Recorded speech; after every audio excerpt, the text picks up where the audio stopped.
Immigration reform is important to me because of family.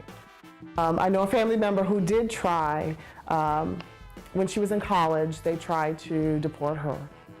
And because she was born outside of the States, she ended up having to go through a whole entire naturalization process, even though she was born on a military base, because our family is part German. And so we were very early introduced to, because our family also speaks other languages, to the need of proper immigration reform in the United States. I've always been a human rights advocate.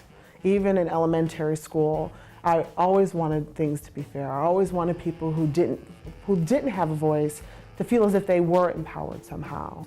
Well, once we were able to participate in the DREAM Act, the mock graduation, it was incredible. Students everywhere in their robes, and and the stories that were told where children and students who were honor students were going to be deported later on that year, where they had done everything right by our American standards, but still rejected because of something they had zero control over.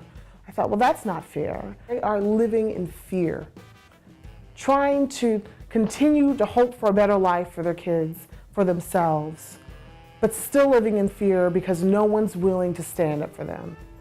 Well, I refuse to be silent.